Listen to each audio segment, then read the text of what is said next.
Hello friends, आज हम JEE के तीनों शिफ्ट में आए मैथ के क्वेश्चन को देखेंगे और उनका सॉल्यूशन करेंगे। तो जैसा हमारा पहला क्वेश्चन है, 1 metre is equal to millimetre कितना होगा। क्वेश्चन काफ़ी सिंपल है, लेकिन बहुत से बच्चों को दिक्कत आती है कि हम इस क्वेश्चन को कैसे हल करें, कैसे सोल्व करें। तो आज हम इसके लिए एक ट्रिक लेकर आए हैं और आप ट्रिक समझेंगे तो काफ़ी इंटरेस्टिंग भी रहने वाली है और काफ़ी अच्छी भी रहने वाली है। तो ट्रिक को याद रखने के लिए आपको क्या करना पड़ेगा, एक फॉर्मूला याद रखना पड़ेगा किसका, खड़, मड और सम। अगर आपको इसका यूज करना आ जाता है तो उसके बाद में ये ट्रिक आप ग्राम में भी यूज कर सकते हैं, लीटर में भी यूज कर सकते हैं। बस मीटर की जगह पे ग्राम हो जाएगा और मीटर की जगह पे लीटर हो जाएगा, बाकी सब सेम फंक्शनिंग करेंगे। चलिए, जो के है वो यहाँ पे रिप्रेजेंट करता है हमारे पास में किलोमीटर को, जो एच है वो हमारे पास में यहाँ रिप्रेजेंट करता है हेक्टामीटर को, डी यहाँ पे रिप्रेजेंट करता है डेकामीटर को, एम यहाँ पे रिप्रेजेंट करता है मीटर को, और डी हमारे पास में यहाँ रिप्रेजेंट करता है डेसीमीटर को, सी हमारे पास में रिप्रेजेंट करेगा सेंटीमीटर को, और ये हमारे पास में मिलीमीटर को रिप्रेजेंट करेंगे। तो सबसे पहले हम इसका यूज़ देख लेते हैं कि किस प्रकार से हम इस क्वेश्चन को सोल्व करेंगे।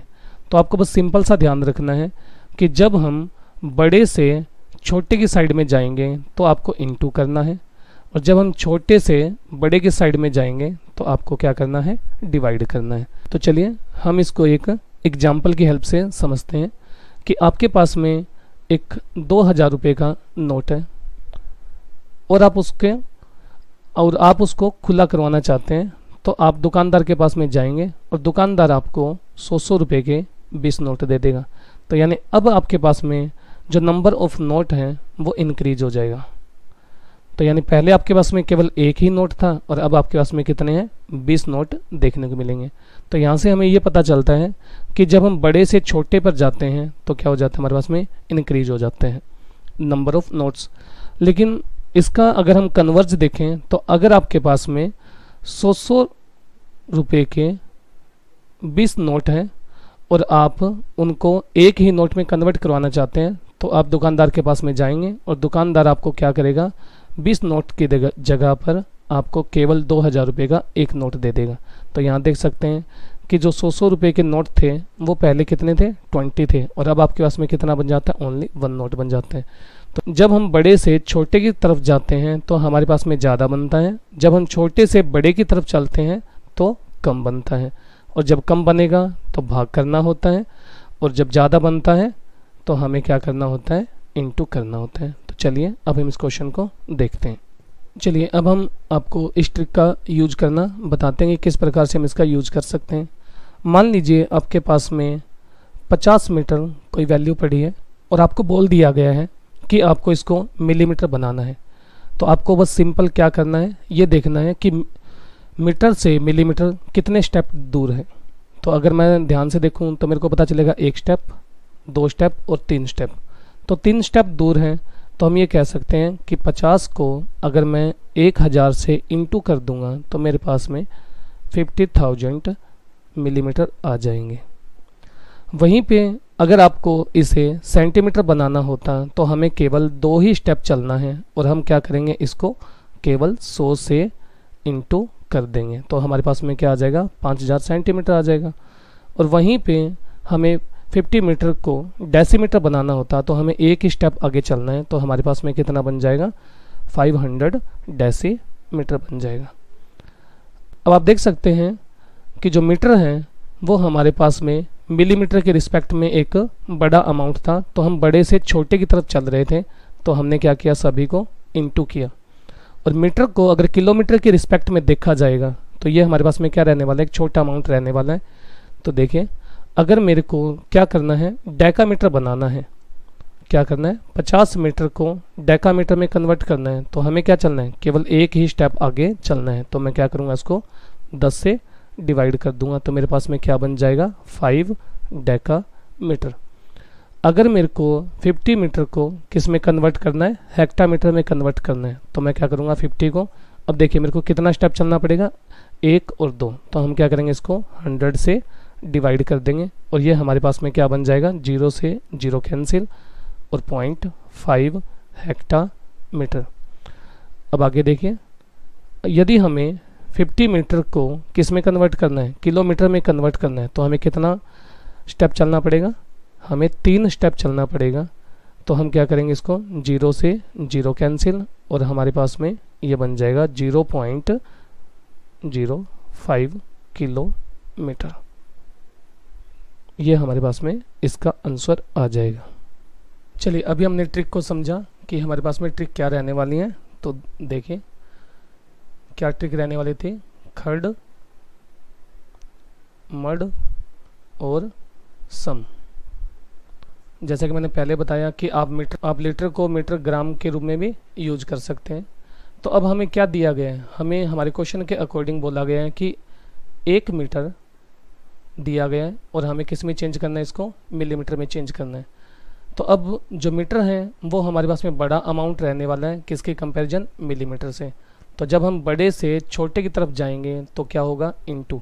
अब देखिए कितने स्टेप चलना है हमें, 1, 2 और 3 स्टेप हमें क्या करना है, आगे चलना है। तो अब हम क्या करेंगे, 1 मीटर को चेंज करेंगे तो हमें कितना स्टेप चलना आगे, 3 स्टेप। तो हम क्या करेंगे, इसके आगे 3 जीरो लगा देंगे और ये हमारे पास में बनकर तैयार हो जाएगा 1000 मिलीमीटर।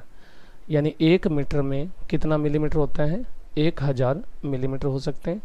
तो इस प्रकार से आप बाकी के सब यूनिट्स को चेंज कर सकते हैं और इस ट्रिक को यूज कर सकते हैं।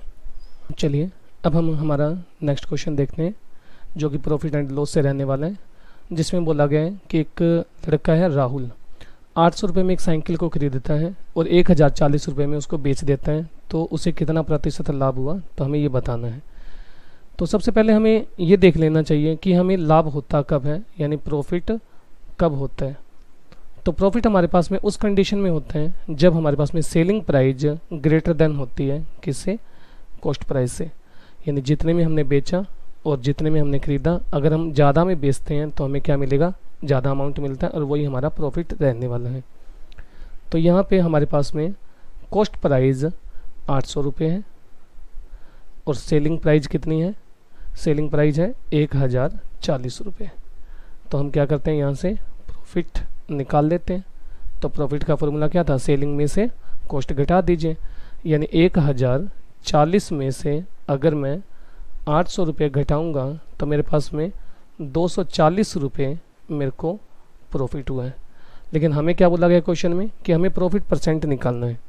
तो जो प्रॉफिट परसेंट निकालना होता है और प्रॉफिट परसेंट का फॉर्मूला क्या रहता है, प्रॉफिट, चाहे प्रॉफिट हो चाहे लॉस हो, और वो दोनों का दोनों किस पे निकलेंगे, कॉस्ट प्राइस पे निकलते हैं परसेंट, और गुणा में क्या करेंगे हम 100 लगा देंगे। तो प्रॉफिट कितना हुआ हमारे पास में 240 रुपये, कॉस्ट प्राइस कितनी थी हमारे पास में 800 रुपये और गुणा में 100। 2 जीरो से 2 जीरो कैंसिल कर दीजिए, 8 की टेल में ये 1 पे कैंसिल हो जाएगा और 240 30 पे कैंसिल हो जाएगा।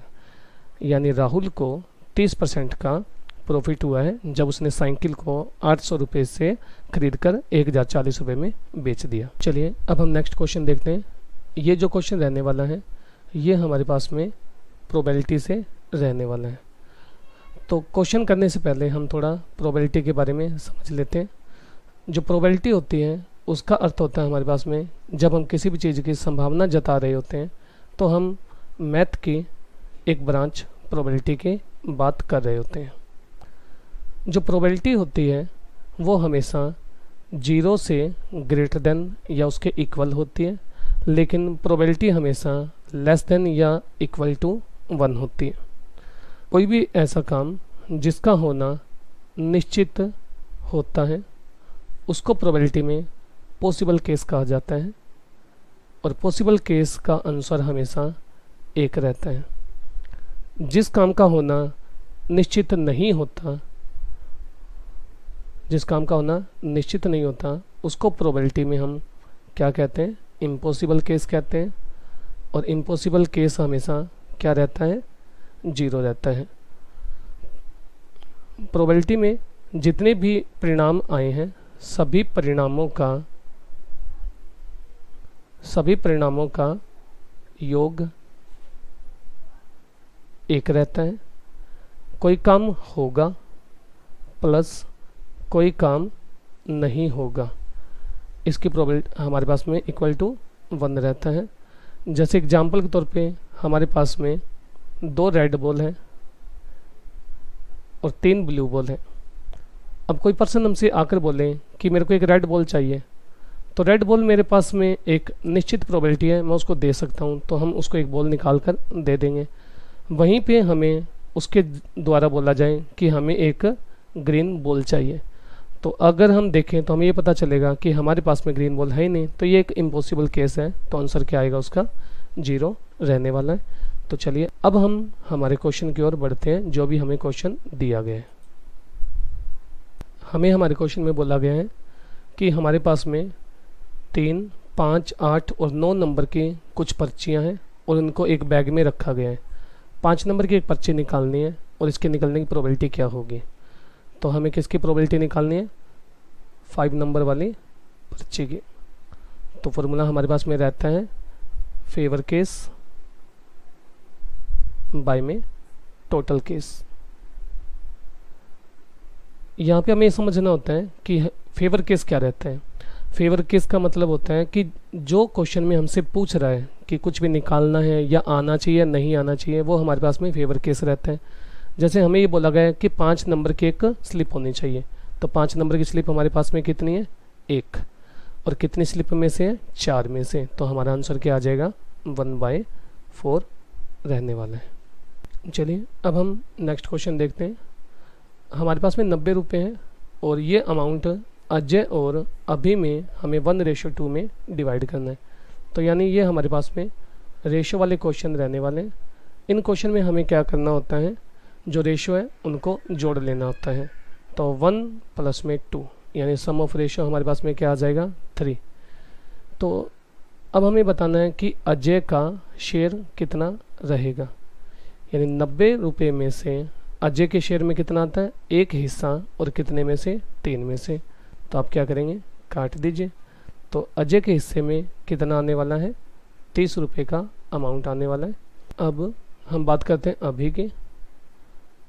जो अभी है उसको 90 रुपये में से कितना शेयर मिलेगा, यानी उसके पास में 2 हिस्से हैं, कितने में से, 3 में से। तो आप कैंसिल कर दीजिए। तो जो अभी को अमाउंट मिलने वाला है वो कितना रुपये मिलने वाला है, 60 रुपये। अब हम नेक्स्ट क्वेश्चन देखते हैं। टाउन न्यूज़पेपर हर रोज़ प्रकाशित होता है और एक कॉपी में 24 पेज होते हैं। हर रोज़ न्यूज़पेपर की 12,480 कॉपीज़ प्रिंट होती हैं। तो बताइए कुल कितने प्रिंट होते हैं हर रोज़। तो जैसा कि हमने देखा कि पर डे न्यूज़पेपर की कितनी कॉपी छपती है, वो छपती है 12,480, और पर कॉपी में पेज कितने रहने वाले हैं, पेज रहने वाले हैं 24 पेज। तो हमें क्या बताना है कि टोटल पेज कितने होंगे, क्या बताना हमें, टोटल पेज। हम क्या करेंगे, सिंपल, टोटल कॉपी हमारे पास में छपती है 12,480, इसको इंटू कर देंगे 24 से। जब हम इसको 24 से इंटू करेंगे तो हमारे पास में आंसर निकल कर आएगा 99520। तो ये हमारा आंसर रहने वाला है इसका। नेक्स्ट क्वेश्चन में हमें बोला गया है कि 2 संख्याओं का अनुपात 3:5 है।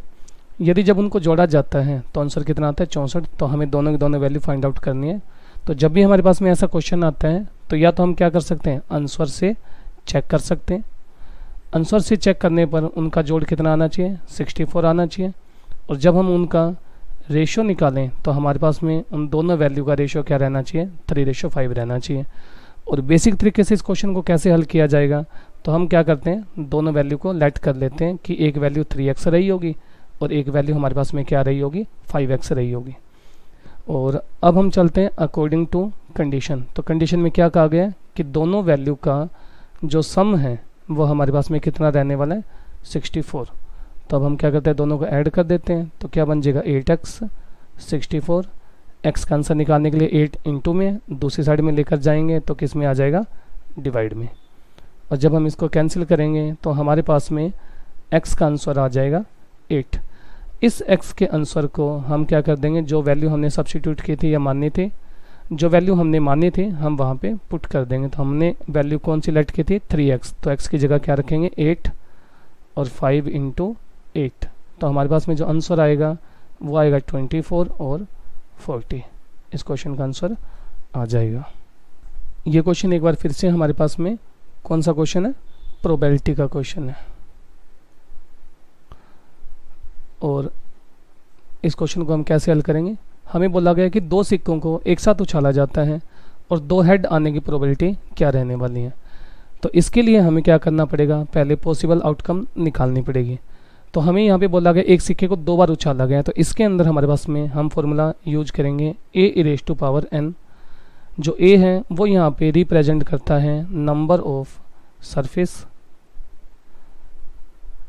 और n का मतलब होता है कि हमने उसको नंबर ऑफ थ्रो कि कितनी बार उसको उछाला है। जिस प्रकार से नंबर ऑफ सरफेस कॉइन्स में, हमारे पास कॉइन में 2 सरफेस होते हैं। बात करते हैं क्यूब की, तो क्यूब में कितने सरफेस होते हैं 6 सरफेस होते हैं। तो अब हमने क्या उछाला, कॉइन को उछाला है, तो उसमें कितने सरफेस है 2, और कितनी बार उछाला उसको 2 बार। तो कितने आउटकम आने वाली है हमारे पास में 4। तो 4 आउटकम क्या रहने वाली है, तो देखिए ऐसा हो सकता है कि पहली बारी में हेड आ जाए और दूसरी बारी में हेड आ जाए। ऐसा भी हो सकता है कि पहली बारी में हेड आ जाए और दूसरी बार में टेल आ जाए। ऐसा भी हो सकता है कि पहली बारी में टेल आ जाए और दूसरी बारी में हेड आ जाए। और ऐसा भी पॉसिबल है कि हमारे पास पहली और दूसरी दोनों कंडीशन में टेल आना चाहिए। तो हमें क्वेश्चन में क्या पुट किया गया है, तो टोटल जो आउटकम रहने वाली है, टोटल आउटकम हमारे पास में 4 रहने वाली हैं। तो प्रोबेबिलिटी किसकी निकालनी थी, हमें 2 हेड आने चाहिए। तो फॉर्मूला क्या रहता है, फेवर केस अपॉन में टोटल केस। तो हमारे फेवर में हमें क्या चाहिए, हमें हमारे फेवर में चाहिए 2 हेड। तो 2 हेड कितने हमारे पास में, केवल एक ही केस ऐसा है जिसमें 2 हेड आते हैं, तो ऊपर फेवर में आ जाएगा 1, और टोटल कितने हमारे पास में 4। तो हमारा आंसर क्या रहने वाला है 1/4। चलिए नेक्स्ट क्वेश्चन देखते हैं। राहुल ने 1200 रुपये में एक साइकिल खरीदी और 900 रुपये में इसे बेच दिया, तो कितने प्रतिशत नुकसान हुआ। तो यानी ये क्वेश्चन जो हमारे पास में रहने वाला है, ये question cost price, selling price और लॉस प्रॉफिट से संबंधित है। तो पहले हम इसको थोड़ा देख लेते हैं। कॉस्ट प्राइस का हमारे पास में मतलब होता है कि जो भी हम खरीदते हैं। सेलिंग प्राइस का मतलब होता है कि एक विक्रेता द्वारा जो बेचा जाता है। लॉस कब होता है, लॉस तब होता है कि जब हम खरीदते तो ज़्यादा में हैं लेकिन उसकी सेल करते हैं वो कम में करते हैं, तो हमें लॉस होता है। और प्रॉफिट किस कंडीशन में होता है कि जब हम बेचते ज़्यादा में हैं और ख़रीदते कम में हैं, तो इस कंडीशन में हमें प्रॉफिट होता है। तो चलिए अब हम हमारे क्वेश्चन को देख लेते हैं। इसमें बोला गया है कि जो साइकिल खरीदी गई है उसका कॉस्ट प्राइस कितने रुपए रहने वाला है, 1200 रुपये रहने वाला है। और वहीं पे साइकिल का जो सेलिंग प्राइस है वो कितने रुपए रहने वाला है, 900 रुपये रहने वाला है। तो अगर आप थोड़ा ध्यान से देखेंगे तो आपको ये पता चलेगा कि खरीद ज़्यादा में रहा है और बेच कम में रहा है। तो इस कंडीशन में हमें क्या होता है, लॉस होता है। तो लॉस निकालने के लिए हम क्या करते हैं, कॉस्ट प्राइस में से सेलिंग प्राइस को सब्ट्रैक्ट कर देते हैं। तो कॉस्ट प्राइस कितनी है हमारी 1200 रुपये और सेलिंग प्राइस कितनी है 900 रुपये। और हम घटाएंगे तो हमें क्या पता चलेगा कि साइकिल को सेल करने पर उन्हें 300 रुपये का लॉस हुआ है राहुल को। तो हमें क्या निकालना है, हमें निकालना है कि लॉस परसेंट क्या रहने वाला है। क्या निकालना हमें, लॉस परसेंट। तो जिस प्रकार से प्रॉफिट परसेंट निकलता है उसी प्रकार से लॉस परसेंट भी निकलता है। तो हमें क्या करना होता है, लॉस बाय में कॉस्ट प्राइस गुणा में 100। तो लॉस कितने का हुआ हमें 300 रुपये का। कॉस्ट प्राइस कितनी थी हमारे पास में 1200 रुपये और गुणा में क्या करेंगे हम 100 लगा देंगे और कैंसिल कर देंगे, 2 जीरो से 2 जीरो काट दीजिए 12 की टेल में, 12 2 24 और 12 5 60। तो यानी हमें जो लॉस रहने वाला है वो कितना रहने वाला है, 25% लॉस होगा। ये क्वेश्चन भी हमारा किससे संबंधित है, प्रोबेबिलिटी से संबंधित है। तो इसमें हमें क्या बोला गया है कि हमारे पास में एक बैग है जिसमें 6 ब्लू बॉल है, 4 रेड बॉल है और 8 ग्रीन बॉल रहने वाली हैं। तो हम यहाँ से टोटल आउटकम निकाल लेते हैं, टोटल केस निकाल लेते हैं कि हमारे पास में कितने रहने वाले हैं। तो टोटल केस का मतलब होता है कि जितनी भी हमारे पास में बॉल है या मार्बल है इनको जोड़ देते हैं। तो टोटल केस का मतलब है कि जितने भी मार्बल हैं उन सबको जोड़ दिया जाएगा। तो 6, 4, 10 और 18, तो टोटल केस कितने आ जाएंगे? 18। तो जो प्रोबेबिलिटी हमसे पूछी गई है, तो प्रोबेबिलिटी हमसे किसकी प्रोबेबिलिटी हमसे पूछी गई है ग्रीन मार्बल की, कि ग्रीन मार्बल निकलने की प्रोबेबिलिटी क्या रहने वाली है। तो फॉर्मूला क्या रहेगा? फेवर केस अपॉन में टोटल केस। क्या फॉर्मूला रहने वाला है? Favour case upon total case. तो ग्रीन मार्बल पूछा गया है, तो ग्रीन मार्बल कितना है हमारे पास में? 8, और कितने में से है? 18 में से। तो हम इसको कैंसिल कर देते हैं, तो 2 की टेल में 4 पे और 9 पे। तो जो हमारी प्रोबेबिलिटी रहने वाली है वो क्या होगी? 4/9। चलिए अब हम नेक्स्ट क्वेश्चन देखते हैं, जिसमें बोला गया एक फैक्ट्री में 9:22 के अनुपात में कार और बाइक का निर्माण किया जाता है और एक विशेष दिन देखा गया कि हमारे पास में 1503 कार बनकर तैयार हुई। तो हमें बताना है कि बाइकों की संख्या कितनी होगी उस विशेष अवधि के अंदर। तो ये जो क्वेश्चन है, ये क्वेश्चन हम ट्रिक की हेल्प से भी सॉल्व कर सकते हैं और बेसिक तरीके से भी सॉल्व कर सकते हैं। तो हम सबसे पहले बेसिक तरीका देखते हैं कि किस प्रकार से हम बेसिक से इस क्वेश्चन को हल कर सकते हैं। हमें दिया गया है 9:22। जो ये 9 है ये कार की वैल्यू को रिप्रेजेंट करता है और 22 हमारे पास में बाइक की वैल्यू को रिप्रेजेंट करता है। तो हम क्या निकालते हैं? सबसे पहले सम ऑफ रेशियो निकाल लेते हैं। तो सम ऑफ रेशियो क्या रहने वाला है हमारे पास में? 9 प्लस में 22 यानी 31 आ जाएगा। अब इस 31 में से 9वां हिस्सा हमारे पास में कार का है और 22वां हिस्सा किसका है? बाइक का है। तो चलिए अब हम क्या करते हैं, यहाँ पे सबसे पहले लेट कर लेते हैं कि उस विशेष दिन कितने व्हीकल बनकर तैयार हुए। तो हम यहाँ पे मान लेते हैं कि we let the total number of vehicle. तो व्हीकल कितने बने हमारे पास में? x बने हैं। तो यहाँ पे एक तरफ तो हमें रेशियो दिया गया है और दूसरी तरफ हमें एक्चुअल वैल्यू दी गई है कार के। हमें निकालना है total number of vehicle. x 9वां हिस्सा 31 में से किसका रहने वाला है? कार का रहने वाला है और एक्चुअल में नंबर ऑफ जो कार दी गई है वो कितनी है? 1503। हमें क्या निकालना है यहाँ पे? टोटल नंबर ऑफ व्हीकल निकालने। तो हम क्या करेंगे? x को एक तरफ रखेंगे और बाकी सारी वैल्यू को उठाकर दूसरी तरफ ले जाएंगे, यानी x हमारे पास में एक तरफ रहेगा, दूसरी तरफ क्या पड़ा है? 1503। 31 डिवाइड में है तो किस में चला जाएगा? मल्टीप्लाई में, और 9 से हम क्या करेंगे? डिवाइड करेंगे। जब इसको कैंसिल करेंगे तो हमारे पास में कितने पे कटेगा? ये 167 पे। और जब इनकी मल्टीप्लाई की जाएगी तो हमारे पास में जो टोटल नंबर ऑफ व्हीकल निकल कर आएंगे वो आएंगे 5177। लेकिन हमें क्या निकालना है? हमें तो यहाँ पे बाइकों की संख्या निकालनी है, यानी क्या निकालना है हमें? Number of bikes. जो नंबर ऑफ बाइक रहने वाली हैं वो हमारे पास में इस टोटल वैल्यू में से ही रहने वाली हैं। तो बाइक का शेयर कितना था टोटल में से? 22, और बाई में कितना आ जाएगा? 31। जब हम 31 के टेल में इसको कैंसिल करते हैं तो ये 167 पर कैंसिल हो जाता है, और जब इनकी मल्टीप्लाई की जाएगी तो एक्चुअल वैल्यू जो रिक्वायर्ड आंसर है हमारे पास में वो निकल कर आएगा 3674। तो चलिए अब हम इस क्वेश्चन को देखते हैं ट्रिक की हेल्प से कि किस प्रकार हम इस क्वेश्चन को ट्रिक की हेल्प से कर सकते हैं। ट्रिक की हेल्प से क्वेश्चन को करना काफ़ी इजी रहता है। तो हमें क्या दिया गया है? हमें रेशियो दिया गया किसका? कार और बाइक का। तो कार का रेशियो क्या दिया गया हमें? 9, और बाइक का रेशियो क्या दिया गया? 22। तो अगर हम देखें तो हमें कार की एक्चुअल वैल्यू दी गई है कितनी? 1503। तो इसका मतलब क्या होगा कि जो भी इंक्रीज होगा वो सेम रेशियो में इंक्रीज होगा। तो अगर हम थोड़ा ध्यान से देखें तो हमें ये पता चलेगा कि जो 1503 है वो 167 टाइम्स है 9 का। तो इसका मतलब 22 का अगर हम 167 टाइम निकाल दें तो हमारे पास में क्या आ जाएगा? इसका आंसर आ जाएगा। जैसा कि हमने अभी मल्टीप्लाई की तो हमारे पास में आंसर क्या रहने वाला है? 3674 नंबर ऑफ बाइक्स आ जाएंगे। तो ये क्वेश्चन ट्रिक से हुआ है। चलिए अब हम लास्ट क्वेश्चन देखते हैं, जिसमें हमें दिया गया है राहुल ने ₹2.50 के हिसाब से 450 अंडे खरीदे और उन अंडों को ले जाते समय 90 अंडे क्या होते हैं, फूट जाते हैं। जो बाकी अंडे बचे हैं उनको क्या करता है, वो ₹3 के हिसाब से बेच देता है। तो हमें ये बताना है कि उसको लाभ होगा या हानि होगी। तो हम देखते हैं कि कितने में खरीदा। तो कॉस्ट प्राइस क्या रहने वाली है, तो कॉस्ट प्राइस रहने वाली है 450 अंडे परचेज किए हैं और एक एग का जो अमाउंट है वो ₹2.50 है। तो टोटल कितने रुपए इन्वेस्ट किए, 1125 रुपये 450 अंडों का कॉस्ट प्राइस रहने वाला है।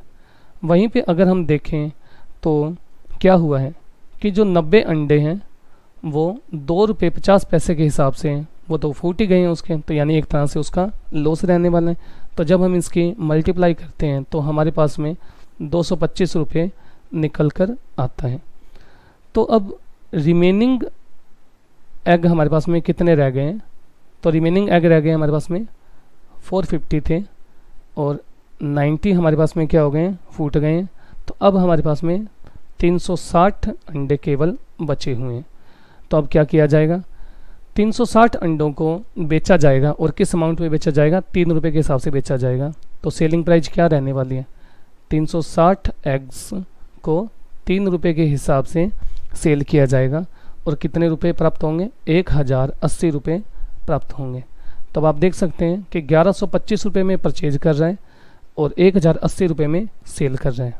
तो यहाँ से हमें ये पता चलता है कि इसमें उसे लॉस हो रहा है। तो लॉस कब होता है, जब कॉस्ट प्राइस ज़्यादा हो किससे, सेलिंग प्राइस से। तो कॉस्ट प्राइस कितनी थी हमारे पास में, 1125 रुपये और सेल कितने में किया, 1080 रुपये में। तो जो डिफरेंस निकल कर आया है वो कितना, 45 रुपये, यानी 45 रुपये का इसे लॉस होने वाला है। लेकिन हमें क्या निकालना है, यहाँ पे लॉस परसेंट निकालनी है।